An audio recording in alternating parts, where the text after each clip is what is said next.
Shalom Aleichem, mes chers amis. Mehila, pardon, je vous demande pardon. Mehila Mikvotrem. J'aurais vraiment aimé donner beaucoup plus de cours que ceux que je donne à l'heure actuelle. J'avais prévu en moyenne de donner 2 à 3 cours par semaine au minimum. Et là, malheureusement, on est appelé vers d'autres priorités, vu la situation. On se tourne vers des gens qui sont dans des problèmes. Et ça, bien évidemment, ça passe avant les cours. Donc, encore une fois, je ferai mon possible pour tous mes amis et tous les fidèles de TorahDiffusion.ma, tant sur le groupe WhatsApp que sur la page Facebook, pour donner le maximum de cours possible. Et là, Be'ezat, Hashem Bishorato Blineder. J'essaierai de donner au moins 3 cours sur la paracha de Lech Lecha pour compenser un petit peu les cours que je n'ai pu donner les semaines précédentes.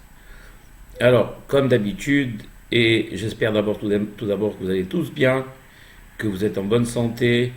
Pour ceux qui ne sont pas en bonne santé, Kadosh Baruch Hu leur envoie Refoua Shelema, les Ramah Alehem, les Shasagidehem, Kadosh Baruch Hu Yarahem Alehem, ושיחזרו מהר לביתם ושיזכו לימים ארוכים, לשנים ארוכים ונעימים. אריכות ימים, אושר ושלווה בביתם, אמן כן יהי רצון. Également, les Ilou Nishmat Hatzadik, באמת, on a perdu cette semaine un Talmid Hacham, la personne de Rabbi Yosef Abdelhak, Zecher Tzadik Vekadosh Ivracha, qui a consacré, on va dire, la majeure partie, pour ne pas dire presque toute sa vie, à étudier et à enseigner la Torah. Malheureusement, un accident qui lui est arrivé l'a empêché de continuer, mais il était assidu au kollel. On a eu la chance de l'avoir à nos côtés pendant les études de Talmud et également pendant l'étude du Zohar où il était très versé. Je rappelle à tous les membres de notre chère communauté et des communautés étrangères que la famille Abdelhak est une famille célèbre par le nombre de ses savants, et en l'occurrence chez Yehye Adonenu Morenu Verabenu Rabbi Moshe Abdelhak Shlita, à qui je présente personnellement toutes mes condoléances, ainsi qu'à sa sœur Dvora, car nous sommes liés aussi familialement. Donc voilà, également qu'Akadosh Baruch Hu ירחם על כל קהילתנו ועל כל קהילות עמו ישראל בכל רחבי העולם, et que nos défunts reposent en paix également dans le Gal Eden Ha'elyon. Alors, comme d'habitude, j'adore ce mot. On a l'habitude, on a la Hada, cette Hada, de commencer les cours de la semaine de la paracha par, bien sûr, Moreno Verabbenu, Ora Olam, Hatzadik HaKadosh et Hassid, Rabbi Haim Ben Attar, Zecher Tzadik HaKadosh Livracha, un de nos plus grands maîtres, si ce n'est pour moi un des plus grands maîtres des siècles derniers au niveau de l'analyse des textes et des commentaires qu'il a fait qui sont époustouflants. Et bien sûr, cette paracha ne va pas faire exception, et sans plus tarder, on va en lire, vous allez voir qu'on va commenter un pasouk et que tout le cours va reposer sur un seul pasouk, tellement ce qu'il dit est profond. Et le Rahim Akadosh a un style comme Rashi, extrêmement concentré, et chaque mot recèle en lui beaucoup d'explications. Donc avant de présenter un cours sur le Rahim Akadosh, je ne vous cache pas qu'il faut le travailler de manière profonde pour essayer de révéler le plus honnêtement possible et le plus fidèlement possible à notre niveau ce que ce grand maître a voulu dire. Donc déjà, la paracha de cette semaine, bien sûr, c'est Lech Lecha. On va parler de notre Père à tous, le fondateur du Ham Israël, notre maître vénéré, le premier qui a, on va dire, diffusé la connaissance d'Akadosh Baruch Hu sur terre après une dizaine d'années, depuis Noah, de chaos et de Rechaim. Avant Noah, on l'a expliqué dans le cours dernier, évidemment, il y avait aussi également beaucoup de générations depuis Adam, 10 générations jusqu'à Noah, qui étaient des générations de fauteurs, de pécheurs, de tricheurs, de tueurs, enfin, tous les défauts que la terre ait pu engendrer. Et Akadosh Baruch Hu, comme vous le savez, dans Parashat Noah, a décidé d'effacer son monde, le reconstruire à partir de Noah Hatzadik et de ses 3 enfants et de ses 3 belles-filles. Et on est tous issus, bien sûr, de Noah. Mais quand Noah est décédé, pendant 10 générations, encore une fois, malheureusement, on est retombé dans les mêmes défauts. Et comme Akadosh Baruch Hu, c'est seulement parce qu'Akadosh Baruch Hu avait juré de ne plus effacer son monde qu'il a épargné, mais ça ne veut pas dire que les générations d'après Noah, bien qu'il y ait eu une certaine amélioration grâce à Shem, qui a fondé sa yeshiva et qui a commencé à transmettre. Il faut savoir que, Behemet, les Hachamim le disent, que la transmission de la Torah n'a jamais disparu. Et ce, depuis Adam Arishon, qu'il a transmis lui-même à son fils, qu'il a lui-même transmis à Methuselah à l'époque, il a transmis à Noah, Noah à son fils Shem, et Shem l'a transmis à Noah, a rencontré même Abraham, qu'il a transmis la Torah à Abraham, qu'il a transmis à Yitzhak et à Jacob. Mais personne, je dis bien personne, n'a eu la stature d'Abraham Avinu. Ça a été vraiment le premier homme, le premier ivri, on l'appelait Abraham à ivri, que veut dire le mot ivri, veut dire hébreu, mais en même temps vient du terme Ever. Ever, ça veut dire de l'autre côté de la rive. Car les Hachamim nous expliquent que le monde était d'un côté de la rive, par leurs mœurs dépravées, par leur ignorance de la présence et de l'existence d'Akadosh Baruch Hu, et de l'autre côté, un seul homme s'est battu contre le monde entier pour diffuser la connaissance d'Akadosh Baruch Hu, et ça a été en fait le fondateur du monothéisme, et c'est pour ça que c'est notre Père à tous, tant aux juifs qu'aux chrétiens et à nos frères aussi musulmans. Et donc pour cela, il a une place centrale dans les 3 religions. Donc ça va, c'est la paracha qui le concerne, c'est la première fois on va parler de lui, et bien évidemment, comme tous les tzadikim, il va être mis encore une fois à l'épreuve. Ici, on parle seulement de la 2e épreuve. La première épreuve était qu'il a été déjà jeté dans la fournaise ardente de Ur-Kasdim. Peut-être qu'on aura l'occasion d'en parler. Et là, c'est la 2e épreuve, Lech Lecha, où Akadosh Baruch Hu va lui demander de quitter sa terre natale, qui est Aram Naharaim, qui est à peu près, on va dire, c'est l'Irak, la Mésopotamie, on va dire exactement, pour aller se diriger vers Eretz Kenan. Et le Or HaChaim HaKadosh, à son habitude, va analyser déjà le premier pasouk.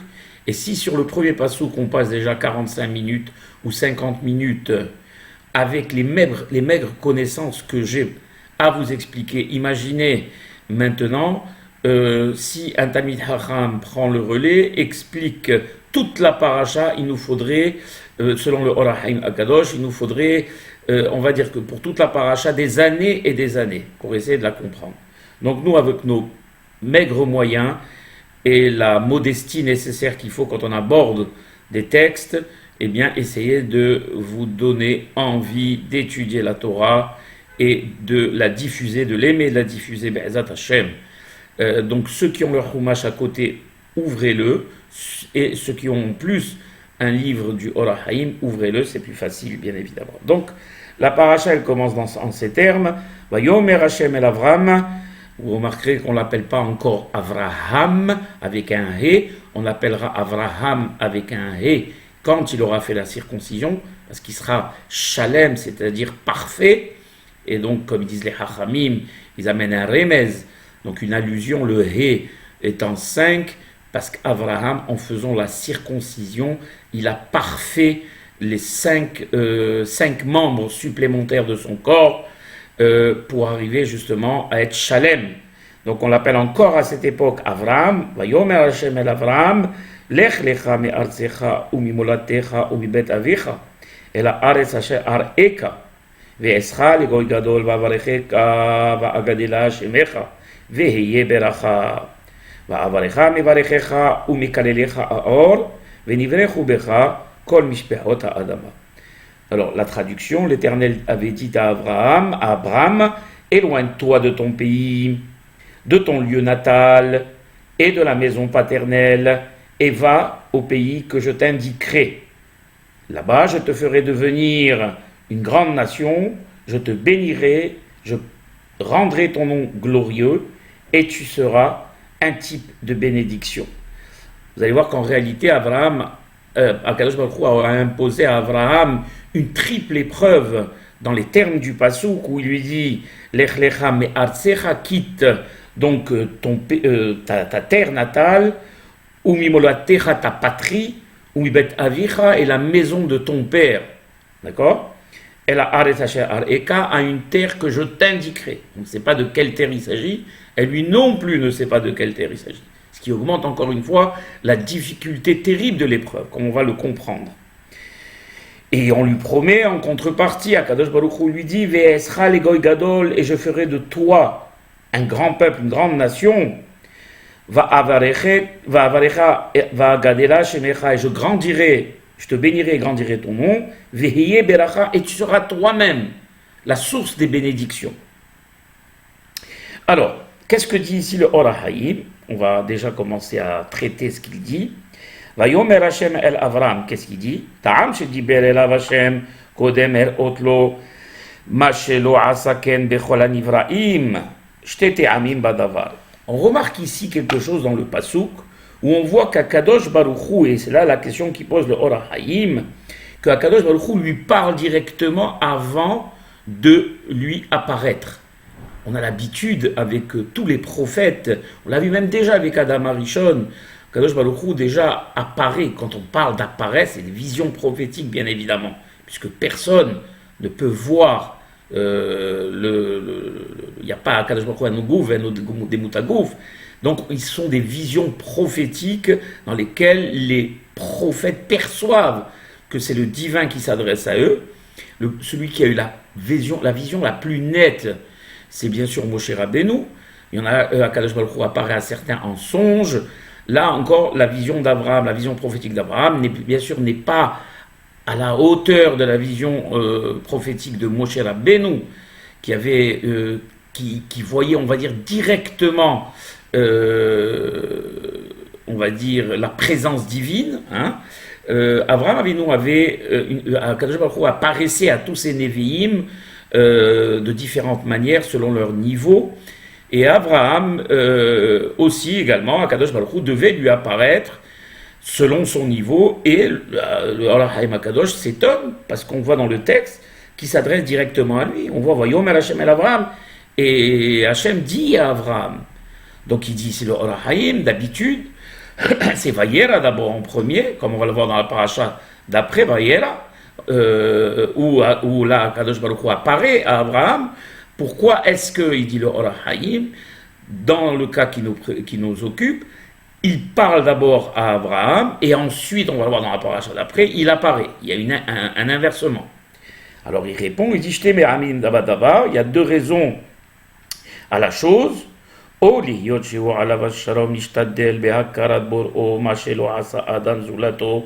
ben hashanim hikir et bor'o me'atzmo be'ithakmuto. Lazé, l'autre sar rigalot elav, elamar elav, diberotav, farukar etzlo hamdaber. Il dit quelque chose de très intéressant. Et je vais vous donner un exemple pour que vous compreniez. Voilà. Si par exemple quelqu'un m'aborde, il me dit salut, comment tu vas Yaakov, tu vas bien, et je ne le connais pas. Vraiment, oui, dis-moi qu'est-ce que tu as fait hier. Je vais dire attends, bonjour, est-ce que tu peux déjà t'identifier, dire qui tu es? Tu m'abordes, tu me poses des questions, tu me demandes ce que j'ai fait hier, mais qui es-tu? Et bon, c'est là la personne, elle se présente, et après on peut entamer un dialogue. Maintenant, imaginons que une personne, je ne l'ai jamais vue, je ne la connais pas. Et j'ai énormément d'informations de cette personne, soit que j'ai lu des articles sur lui, soit que je sais qu'il est fameux, je sais ce qu'il a fait dans sa vie, pardon, quelle est son œuvre, etc., etc.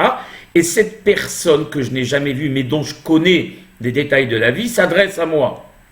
Bonjour Yaakov, donc dès que je vais le voir, je vais lui dire moi-même, vous êtes monsieur, on va dire, Haïm, Haïm, peu importe, hein. Oui, j'ai entendu parler de vous, vous êtes professeur dans telle et telle matière, j'ai lu beaucoup d'articles sur vous, etc. Et on peut entamer le dialogue parce que j'avais les informations nécessaires en ce qui le concernait. C'est exactement la même chose. Il dit ici, le Or Haïm Akadosh, quelque chose de très profond. Et Abraham Avinu, il est su, les Hachamim le disent, sont partagés sur l'âge. Il y en a qui disent que Abraham déjà a eu connaissance, perception du divin à partir de l'âge de 3 ans. Et il y en a qui disent à partir de l'âge de 5 ans. Comment ? C'est un homme exceptionnel, Abraham. À l'âge de 5 ans, il avait la maturité d'un homme de 60 ans, d'un sage de 60 ans. Et donc, il avait déjà commencé à être très curieux à l'âge de 5 ans et à avoir des raisonnements empiriques. Comment il a connu, comment il s'est posé la question. Eh bien, il était curieux. Il a dit, bon, je vois que dans ma génération, tout le monde adore le soleil. Donc, si le soleil, c'est le Dieu, pourquoi est-ce qu'il y a la nuit ? D'accord ? Donc, on va adorer... Imaginons qu'on adore la lune. Si on adore la lune, pourquoi est-ce qu'il y a le lendemain le soleil ? Donc, puisqu'ils sont passagers, donc ils ne sont pas absolus, ils ne sont pas éternels. Donc, on va adorer quoi ? On va essayer d'adorer la pluie, parce qu'à l'époque, vous savez, ils avaient des centaines de divinités. Il y avait beaucoup de faux prophètes qui construisaient des stèles, et on adorait le soleil, on adorait la lune, on adorait la pluie, on adorait le vent, on adorait les éléments naturels. Parce qu'il faisait l'erreur de dire qu'il est vrai que peut-être il y a un Dieu tout-puissant, mais il a créé des astres, et ces astres étant les ministres de ce Dieu tout-puissant, adorons ces astres pour rendre honneur aux ministres. Je donne un exemple. Un roi, si on ne respecte pas ses ministres, c'est sûr c'est comme si on ne le respectait pas, mais à lui non plus. Mais si après on respecte que le ministre et on en oublie le roi, ça c'est la catastrophe. Et c'est ce qui se passait. Alors au début, ils avaient cette fausse notion de dire on va adorer le soleil parce qu'il a été créé par Akadosh Baruch Hu, mais après, à force d'adorer le soleil a pris place de divinité et on a oublié celui qu'il avait créé. Or Abraham Avinu s'est posé la question, puisqu'il vivait dans une génération où il était lui-même, à l'âge de 5 ans déjà, il faisait partie on va dire, intrinsèque de cette façon de penser, mais à la différence de l'autre, il a été curieux, et il s'est dit, donc on va adorer la pluie. Pourquoi on adore la pluie ? Parce que c'est elle qui donne les cultures. Mais si on adore la pluie parce qu'elle donne les cultures, alors qu'en est-il de la sécheresse, etc., etc. Et il s'est rendu compte réellement que dans les éléments naturels, il n'y avait rien qu'on pouvait adorer. Tout simplement parce que à chaque fois, il y avait un phénomène qui faisait place à l'autre. Et donc, adorons plutôt celui qui a créé ces événements naturels et qui, lui, est éternel et immuable. Et c'est là où il a commencé à réfléchir et à comprendre qu'il y avait au-dessus de tous ces éléments naturels une force supérieure créatrice qui elle-même n'avait été créée par rien, d'accord, et à qui on devait respect et croyance. Voilà. Et donc, imaginez, depuis l'âge de 5 ans, il a travaillé sa pensée, sa chorma, sa façon de voir les choses. Ils disent les Hachamim qu'à l'âge de 40 ans déjà, il avait une perception complète et pure de Hakadosh Baruch Hu. Il faut bien comprendre une chose, que peut-être que nous, à 90 ans, on peut ne pas avoir, et on est loin, malgré toutes les connaissances et toutes les informations qui nous ont été transmises à nous, dans ce monde déjà, où on a des milliers d'années d'études de Torah derrière nous, de Hachamim, qui nous ont transmis la Massoret. Il se peut qu'on n'arrive peut-être même pas, après 90 ans de travail, à la perception qu'avait Abraham Avinu à l'âge de 5 ans. D'accord? Donc imaginez un peu qui était ce personnage. Et donc il dit ici, le Or HaChaim HaKadosh, étant donné que lui, il faut savoir que la paracha, il avait, quand on commence à la paracha, elle commence déjà quand il a 75 ans, Abraham Avinu. Donc quand on dit qu'à l'âge de 40 ans, il avait déjà une connaissance parfaite du divin, pas dans l'essence du divin bien sûr, de la bienfaisance du divin, de la puissance du divin, de tout ce que le divin pouvait produire, eh bien, à 75 ans, imaginez un petit peu combien il était plein de la connaissance d'Akadosh Baruch Hu. Donc, Hamavdil, à la différence, quand j'ai parlé tout à l'heure d'avoir des informations sur quelqu'un et que cette personne se présente à nous, on n'a plus besoin, même si on ne l'a pas connu à l'époque et on n'a pas eu de contact avec lui, étant donné qu'on a toutes les informations sur cette personne, on peut déjà entamer le dialogue directement. Eh bien, c'est la même chose pour Abraham Avinu. Il avait tellement de connaissances, il dit le Or HaChaim HaKadosh, sur Akadosh Baruch Hu, sur l'essence d'Akadosh Baruch Hu, au niveau de la puissance de la création, de ce qu'a créé Akadosh Baruch Hu et des bienfaits qu'il fait à la terre, à l'homme et aux éléments naturels, eh bien que Akadosh Baruch Hu n'avait plus besoin de se montrer à lui et qu'il pouvait directement parler avec lui, comme il l'a fait d'ailleurs dans la paracha. Voilà. Donc ça, il répond déjà, il donne un premier ta'am, une première explication. Il continue, il dit, O efshar, ki lihiyoto adam rishon bigdusha, asher be'asara dorot shikadmuhu, lo haya adam sheikir Elohito, vediber ito Elohim, laze nahag Hashem imo, beseder ze, shelo er'a shechinato elav, עד שבחן אותו. אם מקיים זרותיו, ולאחר שקיים דבריו, והלך לו מארצו, אז נגלה אליו. Il dit aussi quelque chose. Il dit à Kadosh Baruch Hu, peut-être qu'il n'est pas apparu à Abraham Avinu parce qu'il voulait d'abord en connaître le fond de sa pensée. Puisque malheureusement, comme je l'ai expliqué, depuis Noah jusqu'à Abraham Avinu, on a eu 10 générations, comme il est dit dans le Pirkei Avot, et Abraham Avinu, Bavenatal et Sachar Kulam. C'est-à-dire qu'il y avait 10 générations, un millier d'années de pécheurs, de fauteurs qui n'avaient aucune connaissance d'Akadosh Baruch Hu. S'ils avaient connaissance d'Akadosh Baruch Hu, ils faisaient comme si Hazve Halila, Akadosh Baruch Hu n'existait pas et que le monde était livré à lui-même. Donc Akadosh Baruch Hu, avant de s'adresser au personnage d'Abraham, il voulait savoir s'il était dans le même état d'esprit que tous ces personnages de ces générations précédentes. Et donc c'est pour ça qu'il n'a pas tout de suite entamé, il ne s'est pas montré à lui, et c'est seulement en le mettant à l'épreuve, dans l'Ech Lecha, en lui demandant de quitter, ce qui est la chose la plus difficile pour un être humain, non seulement sa terre natale, sa patrie et la maison de son père, et voir si Abraham acceptait de quitter, et d'accepter la décision divine et l'injonction divine, alors à ce moment-là, et comme on va le voir dans la paracha d'après, Vayera elav Avraham Akadosh Baruch Hu be'elone mamre. Donc voilà comment le Or HaChaim explique. Il dit donc il se montrera à lui après seulement être sûr qu'il viachol pour Akadosh Baruch Hu que Abraham Avinu n'était pas dans le même état d'esprit que toutes les générations précédentes de personnes qui ne respectaient pas, qui n'auraient pas respecté les ordres d'Akadosh Baruch Hu. On continue.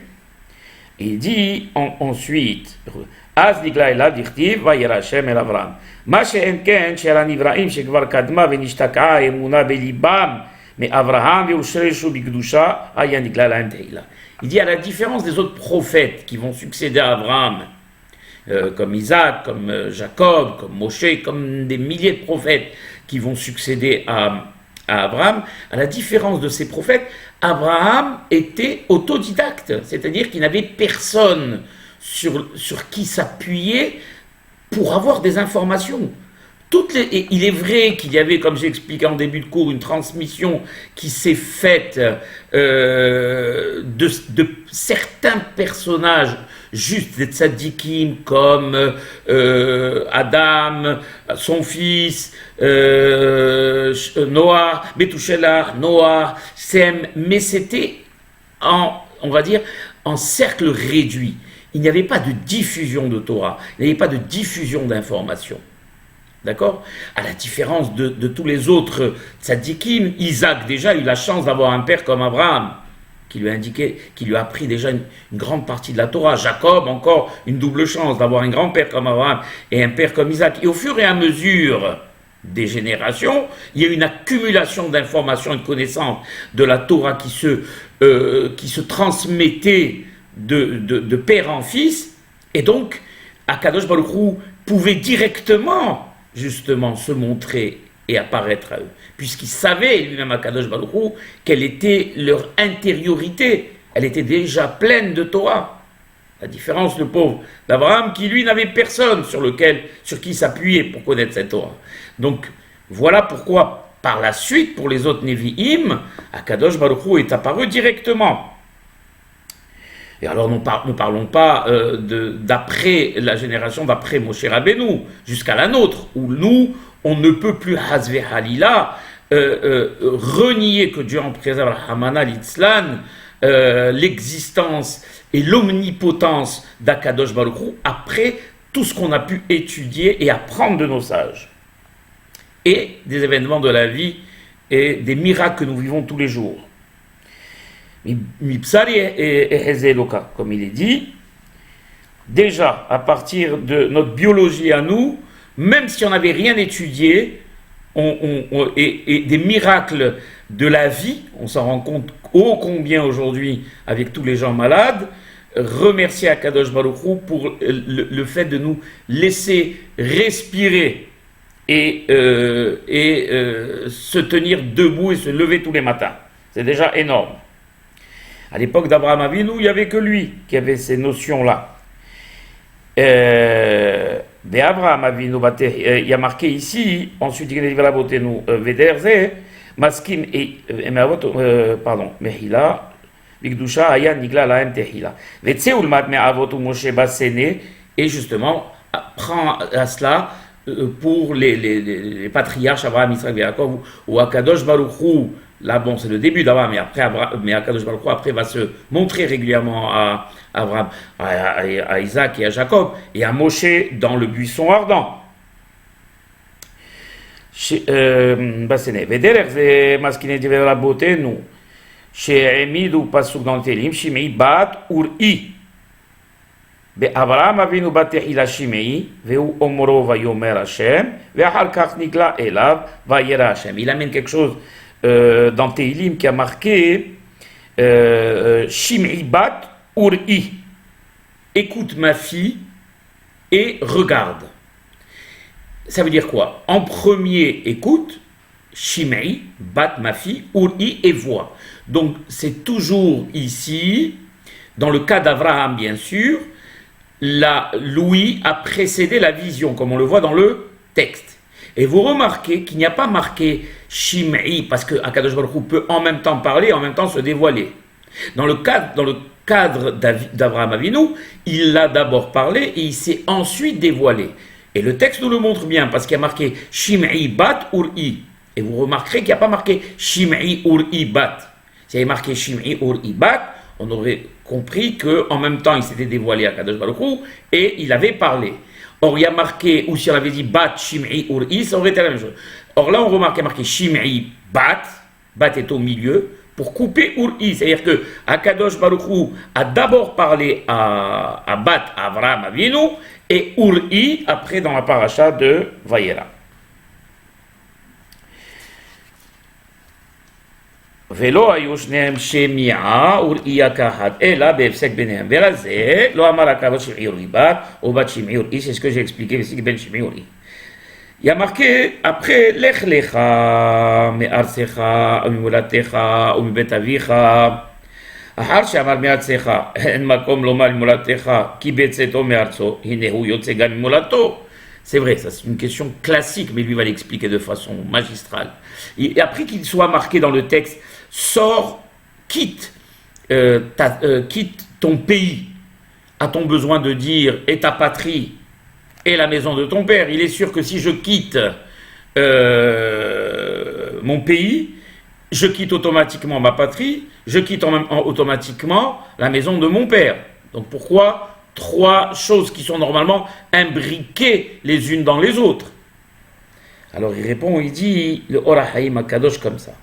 אכן הטעם הוא להיות כי בערך צער הפרידה קטן הוא צער פרידתו מארצו מפרידת מולדתו ופרידתו ממולדתו מפרידתו מבית אביו. לזה סידר הדרגות עם מטה למעלה. וליטול שכל הפחד. Alors il faut bien comprendre une chose, que la Torah n'a pas l'habitude de se répéter. La Torah était d'origine divine et donc il n'y a pas de répétition. D'accord? Donc et il n'y a pas de choses qui auraient pu être dites à la place, même si d'apparence, comme je viens d'expliquer, si on quitte notre terre, alors notre terre natale, alors automatiquement on quitte notre patrie, automatiquement. Si la Torah le dit, c'est qu'il y a une raison, il y a un sens. Et le sens, il nous le dit, le Or HaHaim HaKadosh. Il dit que les épreuves ici ont été données à Abraham Avinu par palier, c'est-à-dire par ordre de difficulté, de la plus petite épreuve à la plus grande épreuve. La plus petite épreuve, c'est en premier de quitter sa terre natale. Ensuite, il est plus difficile de quitter sa patrie. C'est quoi sa patrie? C'est la ville aussi dans laquelle il habitait, où il a connu des gens, des personnes auxquelles il était attaché. On voit déjà que quand on déménage dans la même ville, d'un quartier à l'autre, combien c'est difficile. On perd nos repères, nos habitudes, etc., etc. Donc déjà, on passe à un stade plus difficile, qui est celui de quitter la patrie, les gens qu'on connaît, etc., la ville dans laquelle on habite. Et ensuite, encore beaucoup plus difficile, demander à nos enfants qui sont allés faire leurs études à l'étranger, ou mi bet avicha, de la maison de ton papa, où on est choyé, chéri, nourri, logé, et où il y a de l'affection, on se retrouve seul, à Montpellier, à Strasbourg, à Paris, c'est extrêmement difficile, très difficile, surtout pour nos enfants marocains. Et c'est parce qu'ils ont été énormément choyés et gâtés.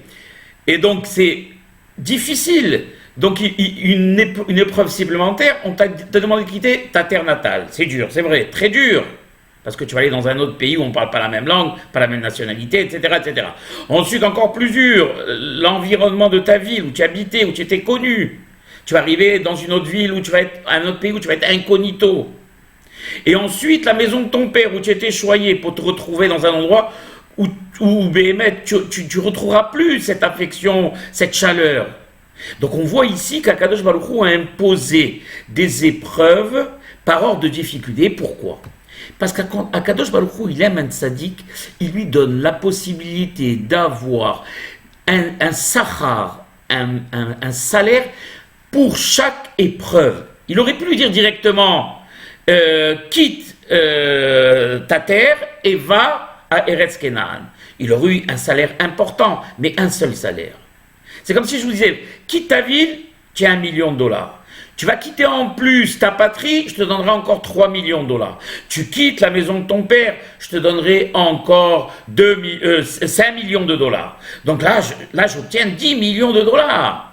C'est pas la même chose que si on m'avait dit quitte ta terre et tiens 2 millions de dollars. Akadosh, c'est une expression, alors que le salaire qu'a donné Abraham Avinu, Akadosh Baruch Hu, Abraham Avinu est incommensurable.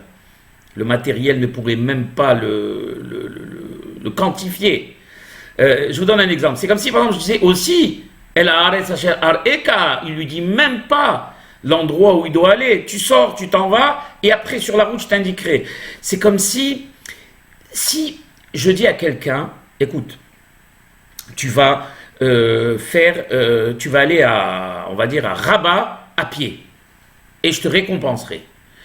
C'est dur d'aller à Rabat à pied, 80 km, eh bien, quand j'arriverai à Rabat, eh bien, je vais recevoir mon salaire. Hein, j'ai lancé 80 km, j'ai accepté l'épreuve, je reçois mon salaire une fois arrivé à Rabat. Maintenant, si moi je te dis, tu quittes et tu marches, et je te dirai, ou une fois sur le chemin où tu vas aller. Vous savez que c'est quand quelqu'un a un but dans la vie, même si l'épreuve est difficile, hein, ce qu'on reproche maintenant, ce que toutes les populations reprochent au gouvernement dans cette crise du coronavirus, c'est ne pas leur donner de visibilité. Ils sont prêts à tous les sacrifices, à rester enfermés, cloîtrés, à perdre de l'argent malheureusement pour beaucoup d'entre eux. On sait qu'il y a 45 000 petites entreprises qui ont fermé en Israël, indépendants et petites entreprises. Vous imaginez? En France, la même chose. En Allemagne, la même chose, etc., etc. Jusqu'à quand les pauvres, ils peuvent tenir sur leurs réserves? Et quand vous entendez à la télévision les émissions, les gens se révoltent. Pourquoi? Pas pour les contraintes du confinement seulement, parce qu'on leur donne aucune visibilité. On leur dit pas dans 3 mois, 4 mois, voilà, ça sera meilleur et on a pris un cap et voilà comment à partir de maintenant, vous allez peut-être vous sacrifier, mais on vous promet que dans 4-5 mois, les choses seront maintenant arrangées et fixées. On leur dit rien. Confinez-vous et après on verra.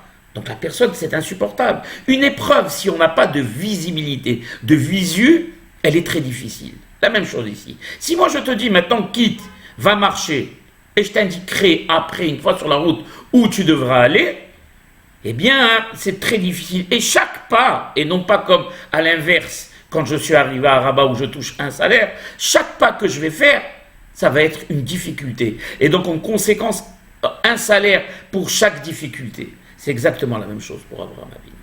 J'espère que vous avez bien compris le parallèle et les exemples que j'ai donnés vous ont matérialisé ce que Akadosh Baruch Hu a demandé à Abraham Avinu, qui n'était pas tout jeune. Il avait déjà 75 ans. Donc imaginez un petit peu. Alors il continue, il dit, et d'ailleurs, on voit que l'épreuve est imposée, les 3 épreuves sont imposées par ordre de difficulté, de la plus facile, entre guillemets, à la plus difficile. Et ce n'a pas été fait à l'envers. Parce que si Akadosh Baruch Hu avait dit à Abraham Avinu, Lech lecha mi bet avicha ou mi molatecha ou mi artsecha, la plus dure étant mi bet avicha, eh bien après quitter ma patrie et ma terre, quand j'ai quitté déjà la maison de mon père, j'ai fait le plus dur. Donc étant donné qu'après c'est beaucoup plus facile pour moi, je ne mérite pas de salaire. Mais Akadosh Baruch Hu, comme il aime Abraham Avinu, et comme il veut en même temps qu'il mérite le salaire qui va être immense, puisqu'il va être le père de toutes les nations, eh bien il lui a imposé une épreuve progressive et plus difficile à chaque fois. C'est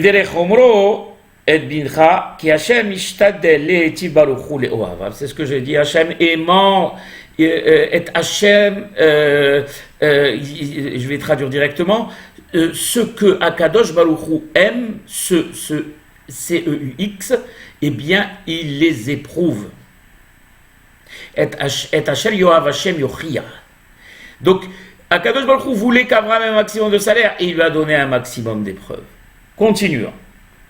עוד ירצה לומר שילך לו מארצו, אך לא יהיה כסדר יציאתו מאור כזים, שהולך עמו מולדתו ובית אביו, אלא הוא לבדו יעזוב ארצו ויפרד, גם ממולדתו ואפילו מבית אביו.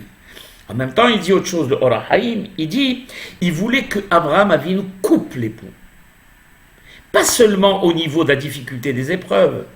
Pourquoi est-ce qu'on énonce Arzo, Molato, Bet Aviv?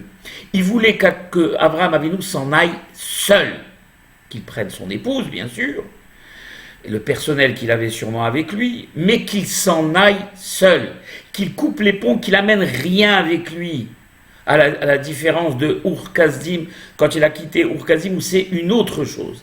Là, étant donné que c'est un nouveau destin, où il va avoir maintenant un enfant, puisqu'Abraham, jusqu'à ce moment donné, il n'avait pas encore d'enfant, où il va fonder les nations, toutes les nations du monde, et la nation juive, eh bien, il voulait qu'il coupe les ponts et qu'il n'amène rien avec lui, ni de la mentalité de sa terre natale, ni de la mentalité de sa ville, ni de la mentalité de la maison de son père, qui était, comme il est su, un idolâtre. Terah était un idolâtre.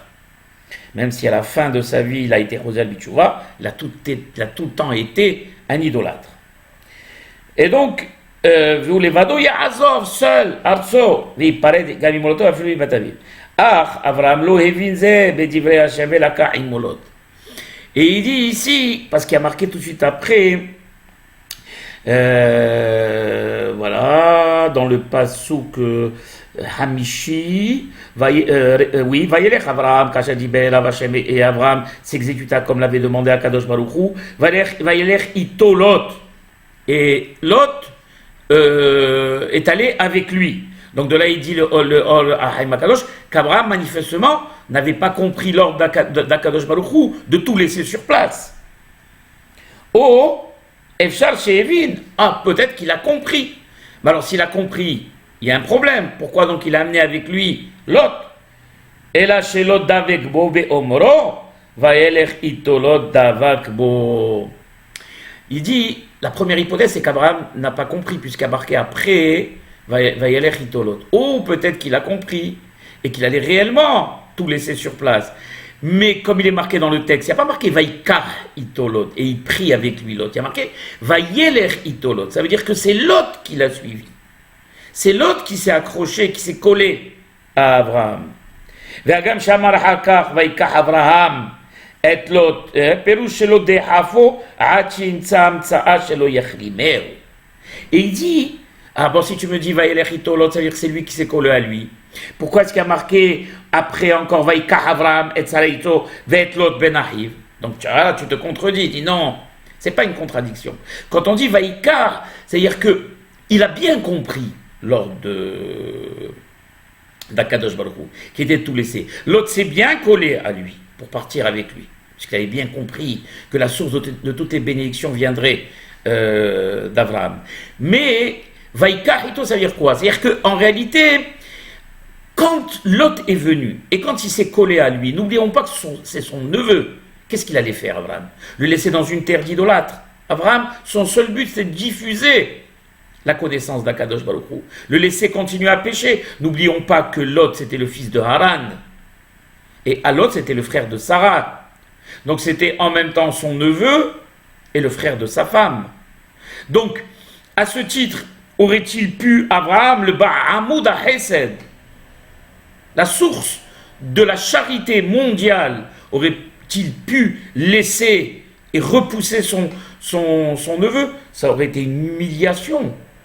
Et Abraham aurait préféré se jeter dans le feu plutôt que d'humilier quelqu'un. D'accord? Donc, en réalité, il a pris avec lui, Vaikach ito Lot, et il s'est dit, eh bien, je ne vais pas l'humilier en le repoussant, mais à la première incartade, à la première occasion, eh bien, je vais me séparer de lui. Et c'est ce qui est arrivé par la suite, quand il y a eu la dispute entre les bergers de Lot et les bergers d'Abraham.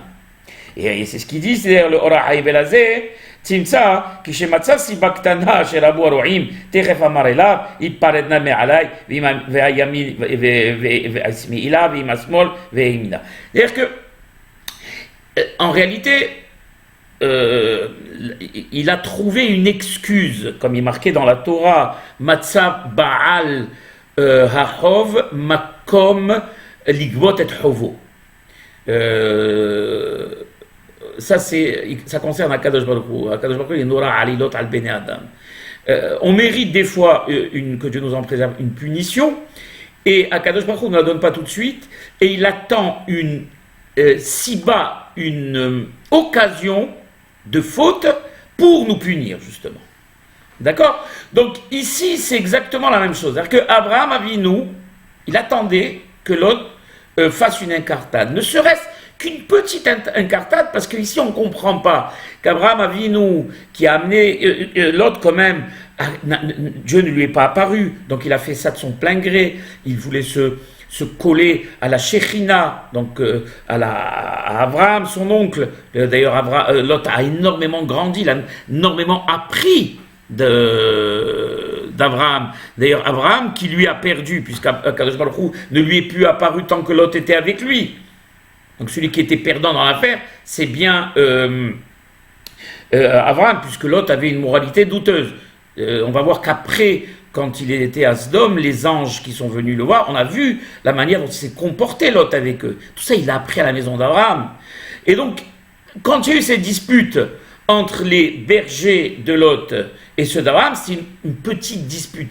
Bien que certains haramim, le Rav Miller, j'avais lu, dit que c'était quand même une dispute de taille. C'est-à-dire que, qu'est-ce qui s'était passé? Les bergers de Lot ne mettaient pas de muselière aux moutons, et les moutons allaient brouter un peu partout. C'est du gazelle, c'est du vol. Et alors, quand les bergers d'Abraham faisaient la remarque aux bergers de Lot, qu'est-ce qu'ils répondaient, les bergers de Lot? Ils leur disaient, Abraham, c'est lui qui va hériter de cette terre. Abraham n'a pas d'enfant. Son seul héritier, c'est Lot. Nous sommes ses bergers. Ce sont ses moutons. Donc, en réalité, on prend une avance sur les détails. C'est comme le type qui vole son père, et quand le père l'attrape, il lui dit, mais écoute, papa, mais tout ça va m'appartenir dans le futur. Oui, c'est vrai que dans le futur, ça va t'appartenir, mais maintenant, ça t'appartient pas, donc c'est considéré comme du vol. Et ça, Abraham Avinu, qui était sonné, qui haïssait le Gezel, ça, c'en était trop pour lui. Mais malgré tout, c'est pas Lot, en réalité. Ce sont ses bergers, avec les bergers d'Abraham. Mais il a trouvé, justement, l'occasion, une petite occasion, pour, justement, se séparer de son neveu. והדבר הוא כמעט זר שיאמר אליו כדברים האלה בכל כך הרחקה אלא לצד שהיה חושב מחשבות להפריעו כדבר השם לזה תחב ומוצאו מסיבה דחפו בשתי ידיים וראיתי לחזק פירוש זה גם כן ממה שאמר הכתוב והשם אמר אל אברהם אחרי היפרד לו מעמו שנא עיניך מאמר זה יוכיח כי יושב ומצפה היה השם מתי היפרד לו להראותו את הארץ שאמר לו בתחילת דבר אליו אשר אראך ולא יראהו עד עתה שנפרדות והוא מאמר ראשון לך לך מארצך ומולדך מבית אביך אז אראך. Alors il dit, je lis pour, et je traduis bien sûr tout ça, je vais vous expliquer tout ça. Et il dit, et ce qui prouve que Béhémet Abraham, à la première occasion, il s'est débarrassé de Lot, c'est pour une raison, on va dire, centrale. Celle du fait qu'Akadosh Baruch Hu ne voulait pas en réalité que Lot aille avec lui. Mais connaissant Abraham Avinu Ba'al Hesed, il a laissé prendre Lot avec lui. Et donc Akadosh Baruch Hu ne s'est pas manifesté, comme je l'expliquais tout à l'heure, à Abraham. Il n'avait plus de vision, Abraham, prophétique. Il n'avait plus de dibour avec Akadosh Baruch Hu. Comment on le sait, il dit le Orahaim Akadosh. Dans le texte, il y a marqué Vayomer Hashem el Avram lech lecha mi'atzecha u'molodcha u'betavecha el haaretz asher arecha, une terre que je vais te montrer. Et où est la terre que tu vas me montrer? On ne la voit pas, tu ne lui as jamais montré. Et juste après, quand il y a eu la dispute entre les bergers de Lot et ceux d'Abraham, il y a marqué dans le texte. Qu'est-ce qui a marqué dans le texte? Vachem amar el Abraham, ahare hipared Lot, me'imo sa na et anecha. Juste au moment où Lot s'est séparé d'Abraham, Abraham s'est séparé de Lot, il y a marqué sana et lève tes yeux et regarde et contemple la terre.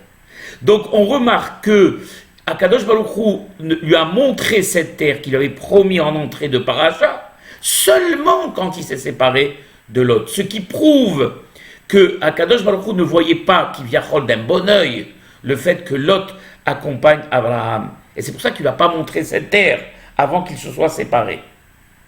Et c'est pour ça qu'il dit le Orahaim, et ce passage que je viens de vous citer, il prouve qu'Yoshem Tzapeh et Hachem, Akadosh Baruch Hu était en train d'attendre quand est-ce Lot allait se séparer, quand Abraham allait se séparer de Lot. Comme il y a marqué, ויאמר השם לאברהם לך לך מארצך וממולדתך ובית אביך אז אל הארץ אשר אז אראך. Quand tu te sépareras de ta terre, de ta patrie, donc de la mentalité de ta terre, de ta patrie, de la maison de ton père, y compris de ton neveu, bien évidemment, l'autre qui fait partie de la maison de ton père, alors el haaretz asher arecha az, à partir de là, je te montrerai la terre précieuse de Eretz Kenaan. Et c'est comme on a vu ici, au moment où il parlait de Lod, mais Avraham Avinu, là il lui a montré Sana et Enecha, regarde vers tes yeux et regarde la terre que je t'ai promis. On va avancer encore un petit peu. Bon, ועוד יכוון לומר על זה הדרך לך לך לתועלתך והגם שאין הטובה מסובבת בהשתדלות כאומרו לא ימוצא עם מערב ומהרים ודרשו ז"ל וזה לשונם כל היום שלהם יקרא כמשמע חוץ מזו שהיא לשון הרמה עד כאן אבל על פי שכן יש טעם בדבר לצד שינוי מקום ואומרו מארצך. Il dit une chose étonnante, et c'est important qu'on s'y arrête un petit peu. Il faut bien savoir, comme il dit ici, quand il lui a dit Lech lecha leto altecha, quand le Rachid explique Lech, parce que comment il aurait dû dire non, Lech me altecha. Pourquoi tu dis Lech lecha, va pour toi? Alors Rachid explique leto altecha, pour ton propre bénéfice. Ça prouverait donc quoi?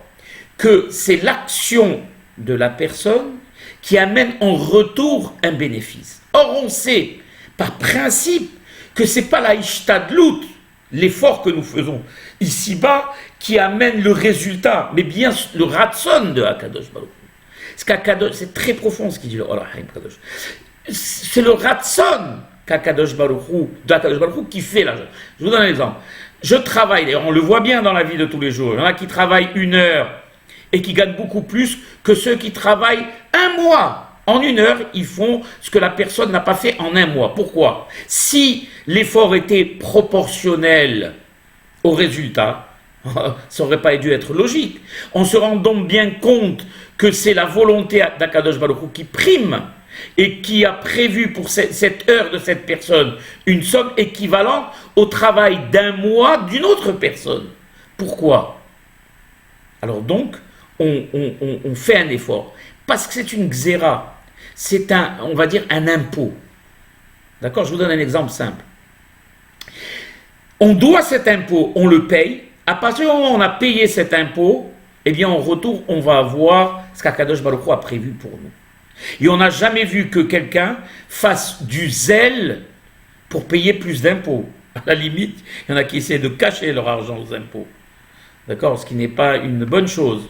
Parce que grâce aux impôts, on a droit aux retours sociaux, à la sécurité sociale, aux routes, aux hôpitaux, etc., etc., etc. Un bon citoyen est quelqu'un qui paye ses impôts. Donc, mais on ne paiera pas plus que ce qu'on doit non plus. Il ne faut pas être dingue. Donc, si vous voulez, Akadosh Baruch Hu, après la faute d'Adam Arishon, a instauré un knas, un impôt. Cet impôt, c'est quoi? C'est qu'on n'aura plus rien, à la différence d'Adam Arishon, sans effort. Cet effort, on doit le faire. Alors maintenant, il y a tout un débat. Comment on quantifie un effort? Pour quelqu'un, moi je dirais en un mot, l'effort fourni dépendra de la émouna, du degré de émouna et de confiance qu'a la personne en Hakadosh Baruch Hu.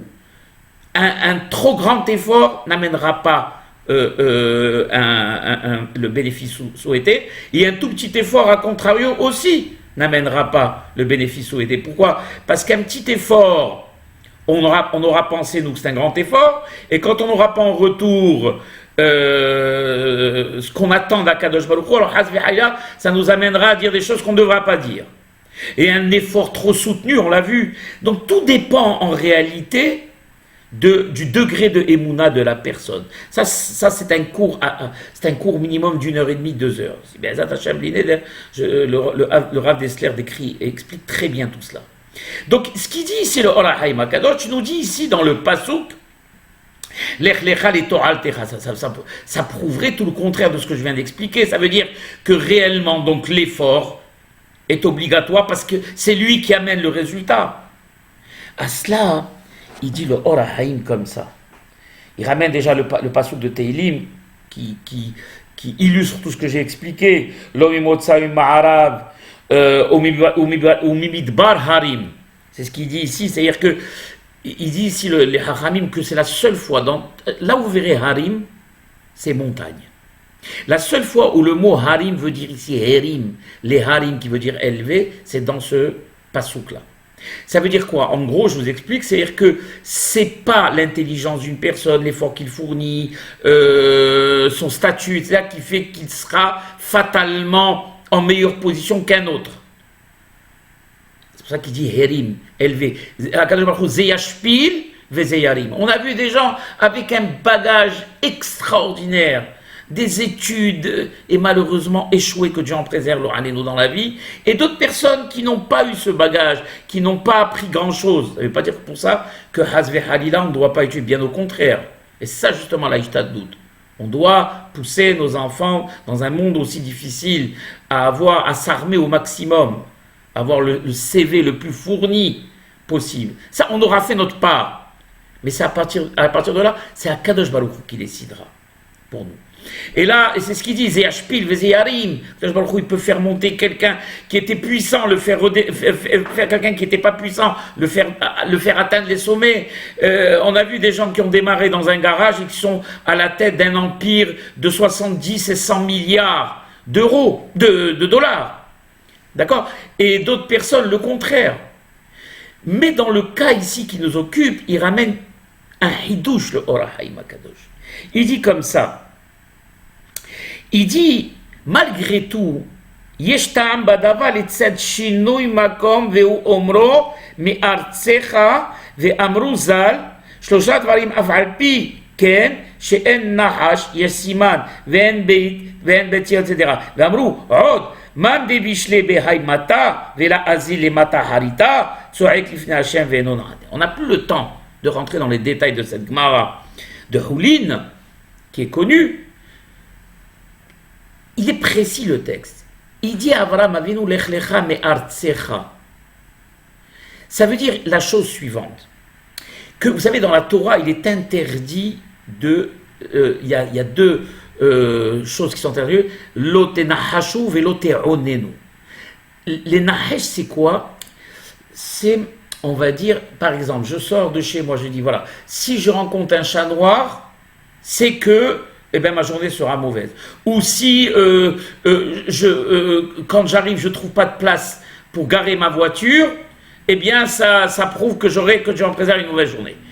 Il y a marqué dans la Torah, Tamim tiye im Hashem Elokecha. Il faut être pur et être naïf, entre guillemets. Avec Akadosh Baruch Hu, on peut être 1 million de fois naïf, il n'y a pas de problème. Avec les hommes, non. Mais avec Akadosh Baruch Hu, on peut être 1 million de fois naïf. C'est-à-dire que ne fait pas trop de hormot. Un siman, par contre, c'est pas interdit. Par exemple, quelqu'un qui s'est marié, qui a eu un enfant, et en même temps, il s'est rendu compte qu'au moment où il s'est marié, au moment où il a eu cet enfant, comme elle dit dans la Gemara de Houlin, il s'est rendu compte que le Hesek, son affaire a prospéré. C'est un siman, ça c'est pas interdit. Ou à contrario, que Dieu en préserve, ou au moment où il s'est marié, au départ, il était milliardaire, il s'est marié, il est devenu que millionnaire. Eh bien, il s'est rendu compte que la baraka le quittait. Ça aussi, c'est un siman. Dans ça, il n'y a pas d'interdiction. Il y a quelque chose encore de plus, ils disent les hachamim, quand quelqu'un dans un endroit donné, c'est pour ça qu'on dit, et c'est d'ailleurs tout un thème à développer, Meshane Makom, Meshane Mazal, personne change d'endroit, elle change de Mazal, parce que quand on change d'endroit, on change de personnalité. Donc on n'est plus le même homme. Et comme chaque personne a un Mazal, c'est ça que, quand quelqu'un est malade, on change de nom, quand quelqu'un... il y en a même que quand quelqu'un, on l'a fait aussi pour quelqu'un qui était Hozal Bitchouva, il a ajouté un prénom. Pourquoi? Parce que on devient une autre personne, donc automatiquement, quand on change de nom, on devient une autre personnalité. Celle qui a fauté à l'époque, eh bien, n'est plus la même aujourd'hui. Celui qui est malade, lo alenu, eh bien, aujourd'hui, s'il y avait une xéra sur Moshe, eh bien, Akadosh Baruch Hu va annuler la xéra qu'il y a sur Moshe David. Donc, quand on change de situation, eh bien, on change de mazal. Quand dans un endroit, ils disent les hachamim, on n'a pas de mazal, eh bien, il faut absolument changer cet endroit. N'oublions pas qu'Abraham Avinu était stérile. Sa femme Sarah n'avait même pas de matrice. Il n'avait pas d'enfant. D'accord? Donc, Akadosh Baruch Hu lui a dit, écoute, si cette place, justement, tu n'as pas un bon mazal, alors les Rechame Artsecha change d'endroit. Ça n'a aucun rapport avec la Ishtadou dont on a parlé tout à l'heure. Au niveau de l'affaire, pour gagner plus d'argent, etc., en travaillant plus. Ça n'a rien à voir. Là, il lui dit à Kadosh, d'ailleurs, même les Hachamim disent, hurlent, disent, c'est quelqu'un qui sait qu'il n'a pas de mazal dans un endroit. et qu'il ne le quitte pas, c'est un imbécile fini. Si tu sens qu'il n'y a pas de mazal dans un endroit et que tu vois que son déboire appelé déboire, eh bien, il faut quitter. C'est comme le type qui était sur un bateau, le bateau coule, il a réussi tout juste à plonger et à s'attraper à une petite planche de bois et qui tient cette planche de bois. Il y a une première barque qui passe, mais viens, monte, on te fait. Ah non! Moi, je suis botté à Kadosh Baruch Hu, j'ai le bitaon, j'ai ceci, cela, et je crois pas aux hommes. Et une autre barque passe, c'est la même chose, le même discours. Ah non, moi, je suis botté, il reste 2 heures, 3 heures, 4 heures dans l'eau comme ça, il a plus de force, il coule. Il arrive devant l'Éternel, il dit à l'Éternel, et voilà, moi, j'étais un mine, un botté en toi. Pourquoi tu m'as pas sauvé? Il dit, comment ça, je t'ai pas sauvé? Je t'ai envoyé 2 barques. Qu'est-ce que tu as fait de ces 2 barques que je t'ai envoyées? Qu'est-ce que tu croyais que j'allais plonger ma main dans la mer et te faire sortir? Akadosh Baruch Hu, qui vient, il est né à l'âme, il est caché, mais il nous envoie des simanim, des signes. Et ces signes, on doit avoir l'intelligence, la finesse de les percevoir. Si quelqu'un dans un endroit se rend compte que ça marche pas pour lui, eh bien, les haramim l'encouragent à quitter cet endroit et aller dans un endroit, c'est pas pour ça c'est pas pour rien qu'ils ont dit Meshanem Makom Meshanem Mazal. Et pour terminer, une petite blague qui me vient en tête, puisque on est déjà à 1 heure de cours, Be'ezat Hashem Shurato, au prochain cours cette semaine.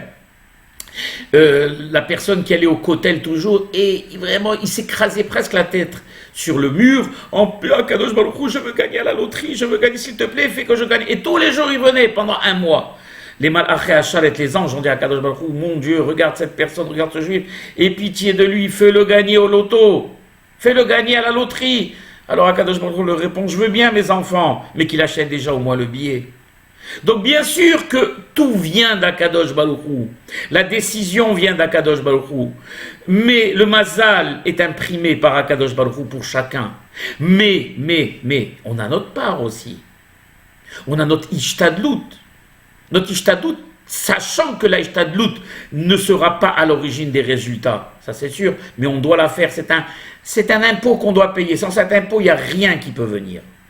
Ça c'est une chose qui est claire. D'accord? Et en même temps, il y a aussi une question d'endroit et de mazal et de perception du mazal. Si c'est un siman, c'est pas l'interdiction, le noté nahajou, le teronenu. Teronenu, c'est encore un autre interdire. Par exemple, quelqu'un, il dit cette saison n'est pas bonne au niveau mazal pour moi. Les lundis ne sont pas bien. Ça, c'est assour behlet. Tamim tiye imachem elokecha. Qui tu es, toi, pour essayer de deviner au niveau des périodes? D'accord, avec les styles astrologiques et tout ce qui s'ensuit. Akadosh Baruch Hu, vous savez, nous, à la différence des autres peuples, les croyants, les Ma'aminim, en Akadosh Baruch Hu, les Ma'aminim, en la Torah d'Akadosh Baruch Hu, on est Me'al HaMazal. Mais tout le monde a un mazal. C'est assourd de dire, c'est bête même de dire, ah, j'ai pas de mazal. Ça veut rien dire, j'ai pas de mazal. Tu peux dire, j'ai pas un bon mazal. Oui, mais dire, j'ai pas de mazal, ça ne veut rien dire. Chacun a son mazal. Et Mazal Tov les Kulchem, Ahay Vahayotai, Be'ezat Hashem B'Shorato, Ulchol Am Israël. Mais si on se rend compte dans un endroit, c'est la même chose pour Abraham Avinu. Lech lecha me'artzecha, tu n'as pas de mazal sur cette terre, alors quitte cette terre pour aller vers des horizons meilleurs. Et la Aresh Asher Areka, Ve'escha Legoy Gadol, etc. Il y a beaucoup de choses à dire dans le second pasouk. Malheureusement, le temps nous en empêche. On est déjà à 1 heure. 3, alors que j'avais promis à l'époque que mes cours ne dépasseraient pas 20 minutes. Je n'ai pas tenu promesse, mais Hilam Kvotrem. À bientôt, mes chers amis, au prochain cours. Au revoir. Et protégez-vous bien et faites attention. Qu'Akadosh Baruch Hu vous protège à tous.